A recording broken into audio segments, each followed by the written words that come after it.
Welcome to Focus Today. I'm your host, Perry Atkinson, and well, delighted and honored to have in the studio with us today our eldest son, Jason Atkinson, former state senator, former state representative. He's a filmmaker, he's an author, he's a speaker, he's a corporate strategist, and he borrows my tools and doesn't bring them back. That's the oldest one out there. Anyway, we're here to talk to him about, he just came back from the Middle East. You were in Jordan. Of course, you were in Israel, Jordan, and all around. Why did you go there? This trip, the main focus of why I was going to look at installing mobile field hospitals in northern Jordan, which is on the Syrian border for the refugees. I was with a good friend of mine, Tucker Gilman, who runs a company called Advanced Aid and Response International. And what he has found, and which I was interested in, was there's a gigantic need of which we see occasionally in the American media, but more importantly than that, there's a talent. So what they have is they have doctors, nurses, they have the support staff, but they don't necessarily have the infrastructure, the buildings, and the equipment. And so we were there largely at the Zaatari Refugee Camp, which has come to some world renown in the last few years, and then looking at the rest of the need that we could see along the border of Syria. Now, in the news, you hear a lot of refugees escaping over to Europe out of Syria and now into Jordan. That's a different story. Why have they allowed them in? What's the Jordanian? Well, it's not. I think you have to be careful with the word like they, because it's very known in the region, especially since the end of World War II, that when a war breaks out, people will flee to Jordan, which is actually, the formal name of Jordan is the Hashemite Kingdom of Jordan. And so people feel a certain safety in Jordan, and Jordan's numbers have swelled and swelled and swelled and swelled since the end of World War II. So in this case, Jordan is directly south of where a lot of the fighting is, that we see from on the news. But I say that, and if you look at the country of Jordan, my hands are the country of Jordan, but to the west, there has been ways for people to come across the border and end up in what's called a refugee camp, which I'll show you in a moment. But on the far eastern border, closer to Iraq, up where I guess if you look at a map of Jordan, where it gets a little thin, right at the northeastern corner of Iraq, close to Mosul and Syria, that border's been shut down. It's been shut down for quite a while. In fact, that's what is known as the berm. So you have hundreds of thousands of people trapped behind the berm, and the Jordanians shut the border off because ISIS has infiltrated those camps on that side. That's it's a humanitarian disaster. Did you expect to see what you saw? I didn't expect it to be. There's a few things I didn't expect. I didn't expect it to be as big. When it was at its height, there was over 100,000 people living in this camp. It's down to 80,000, and I think this. When you see the film here in a minute, you'll see that it's permanent. I didn't expect it to be that big and permanent. And the other thing that I really found. I was sensitive to, being from Oregon, is that these various NGOs will give these people who are living in they're not tents, but they're metal framed houses, and they'll give them paint, and they can go and they can paint the house whichever way they want, and it's good. It's like anywhere else, people want to be proud of their house, so they go paint it, tan, or they paint it green or whatever. And as you drive through this massive mile-by-mile camp, it's in the flat desert. There's these metal buildings everywhere. There's poles sticking up with water tanks on them, and there's telephone or power cables running all over. You notice that there's murals painted on these metal walls of these houses, and every one that is a free painting looks like Oregon. So it's mountains with snow on them, and a river, and a fish, and green. So the ideal place for these people to get away, what they think of, they don't know they're painting Oregon. You know, it could be, but it's what they're in their mind of the ultimate escape is what we have in the Northwest, which I found really that was shaking. All right, set this little. We have about a 5-minute film of what you did there. Set this up. Well, what you're about to see is a trip into the Zaatari Refugee Camp, which is on the northern Jordan-Syrian border. All right, let's take a look at it. Driving from Amman, Jordan to the Zaatari Refugee Camp in the north is like stepping from one world to another. We're here to see the need for more hospitals and medical supplies, but getting in isn't all that easy. It's over. Let me put our driver on. Say, hold on. Hello, hello, مرحبا.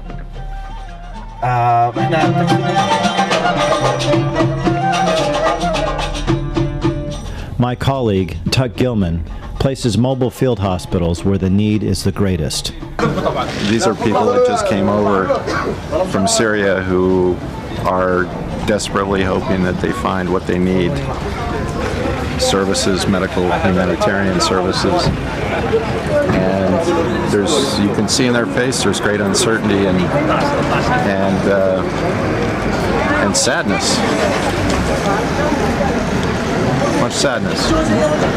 How long did it take you to get here from your home? 5 أيام. 5 days.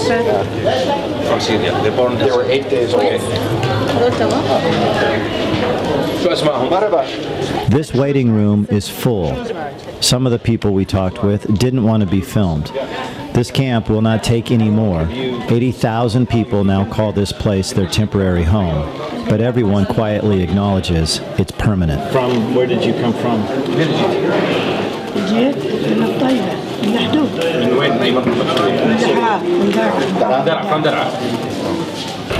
This is the main street in the camp. Aid workers call it the Champs-Élysées, but the Parisian reference is lost on the residents here. There are shops, grocery stores, schools, police, and the overarching burden, a feeling, a cloud by day and by night, called uncertainty. This is better than what they left, but there's little hope in looking back and just the day-to-day in looking forward. What should the world know about this camp? Help, assist, fund, everything, every necessary infrastructure for this camp, for these people, because they have little. If you can see little infrastructure for everything. I would like to from the war to support these people more and more. What motivates you to work here? To help these people. This refugee camp is the biggest in the Middle East, and it's so big. The best thing I can do is get a field hospital or medical facility here.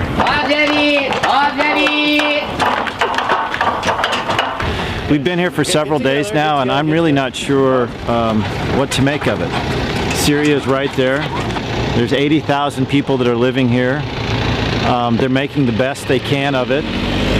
We're here really to look at the healthcare system and see how we can be helpful, but it's overwhelming. It's huge. It's miles by miles long. There's a certain smell here that is unusual and difficult, and yet people have escaped something terrible and are trying to make a go of it. It's I can't decide if this is the worst in humanity or the best. I'm Jason. How are you? I am fine. Nice to meet you. When? Salameen, Dara. From Dara, from Salameen. There's not a lot that I can do, but I know that what I can do is what matters now in this place, and that is try to provide for the best possible health care that these people can have. There are people around the world and in the United States I know that want to help. They don't know how to help. They're distracted now by a lot of what's going on at home, but there's a lot going on here. And good people can help. I think that we can make a difference. We should. We have a moral obligation to help people. And the thing that we can do to help people is in the medical side. There's a medical need here. We can fund hospitals. They do have staff for those hospitals. There's a clear mile by mile need here, and that's one thing that we can do.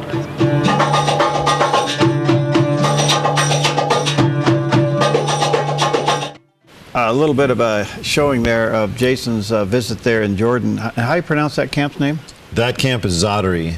Zaatari. And that was about 80,000 people. Mm-hmm. And you're saying there's 4 of those throughout Jordan? They're all various sizes. That's the big one. But that camp, the Zaatari camp, will not take any more. It's just too big. And so now, so refugees that are pouring into Jordan are going to another camp that is starting to grow to that size, and then, like I told you earlier, the one that's close to, or the Syrians that are lost behind the berm, stuck on the Syrian side, are unable to move. All right, got a lot of questions that come out of this. Let me take a quick break. We'll be right back and find out more about what's going on with the refugees in Jordan.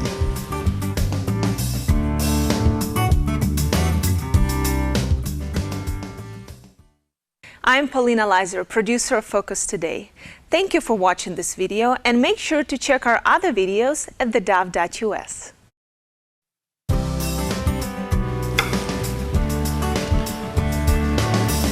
Welcome back to Focus Today, and in the studio with us today, Jason Atkinson, filmmaker and speaker and strategist, but he just returned from the Middle East in Jordan, where he visited a refugee camp there, and we just watched the video of that. It's hard for us, when you saw that aerial view of 80,000 people living in this, and you made the comment in your documentary there that it went from a temporary, but they know in their heart it's permanent.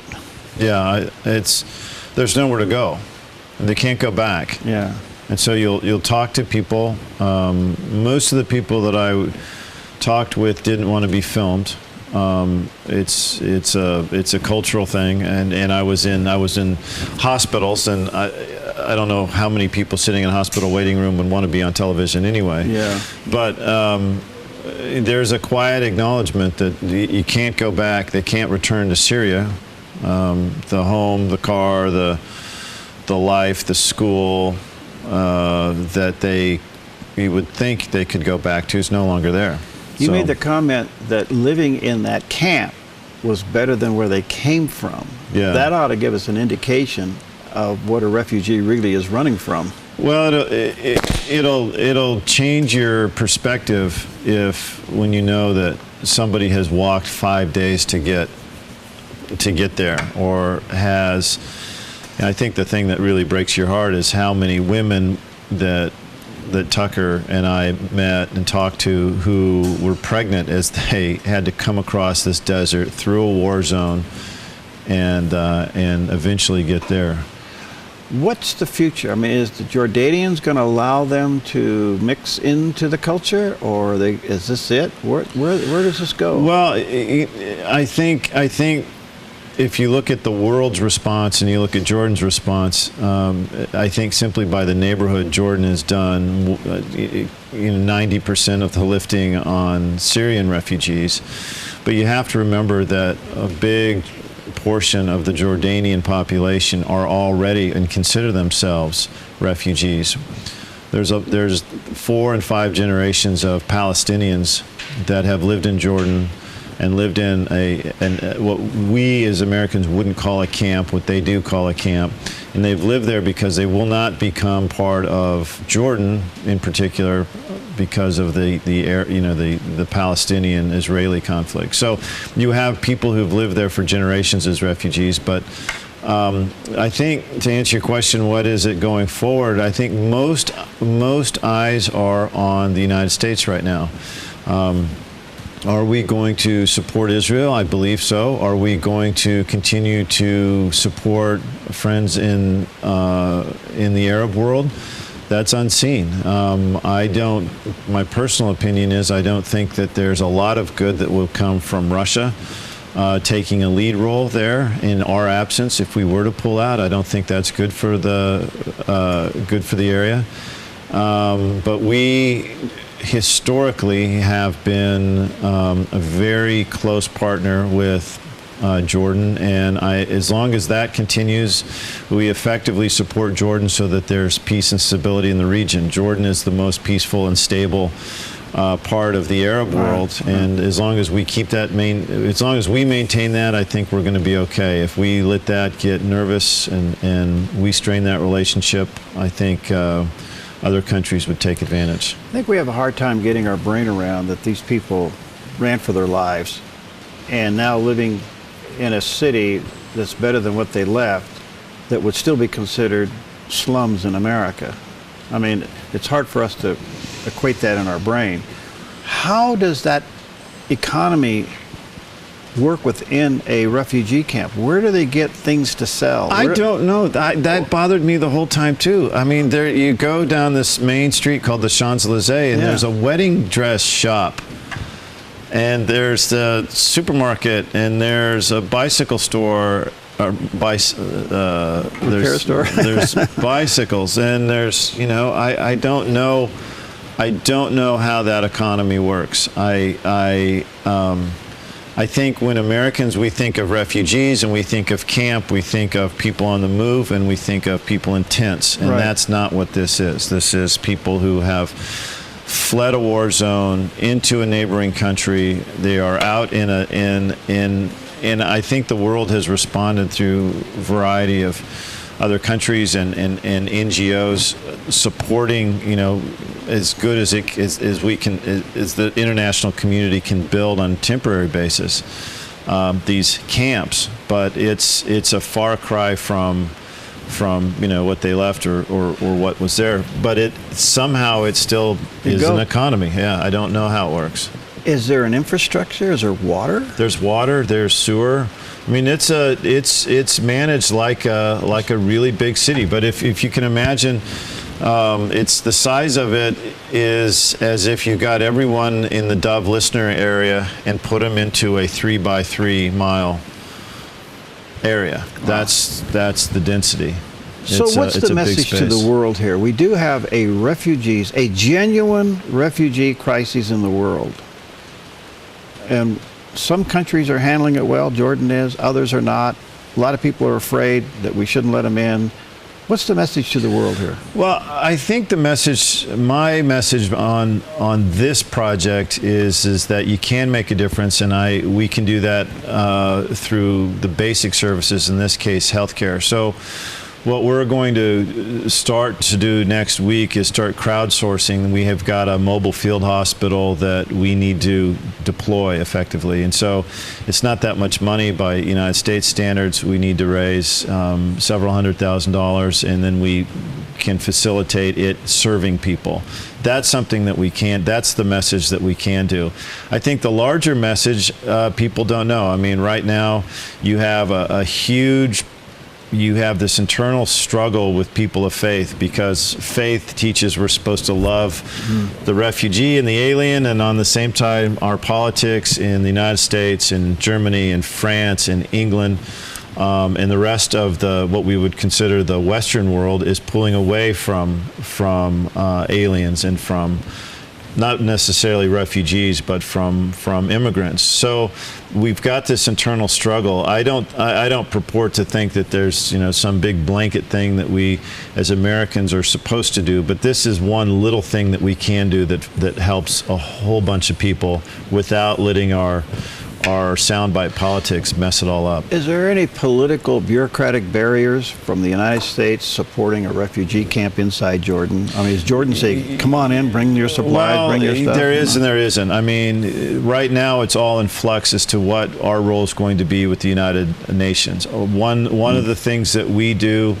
in our country is we support directly and indirectly, but we do support three countries in the Middle East. We are the biggest, we are a very large supporter of the nation of Israel. We're a very large supporter of the Hashemite Kingdom of Jordan, and because of what happened in the 1970s with Sadat and President Carter, we are a huge supporter of Egypt. And those relationships in Egypt are strained, our relationships in Israel are strained, our relationships in Jordan, we don't know where they're at.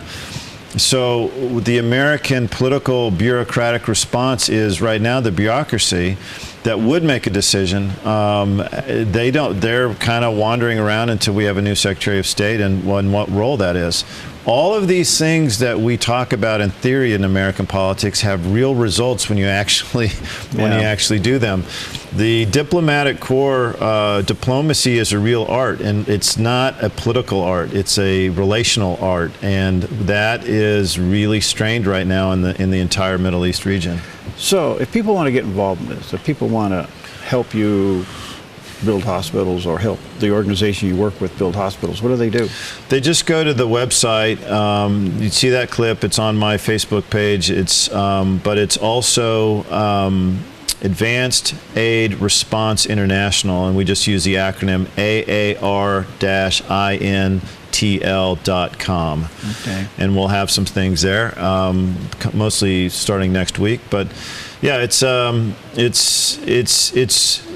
noble. It's a noble thing to do. Somebody asked me yesterday, I did this interview, and they said, "Well, isn't it so overwhelming?" And I said, "Of course it's overwhelming. I can't, a guy from the Northwest, do something for 80,000 people. But what I can do is figure out a strategy to be effective for people. And this is, it's winter there, and this is something that you can do. And I think the message of the Samaritan is completely apolitical. I don't think that matters about our soundbite politics. We're supposed to help people. Well, check it out. Thank you. Fascinating. You going back? I can't say that on camera. Oh, okay. You have to shoot me. Thank you for sharing that. And again, where can they go? Give us a website again. AAR-INTL.com. Right. Advanced Aid Response International.com. All right. Thank you. All right. We'll be right back.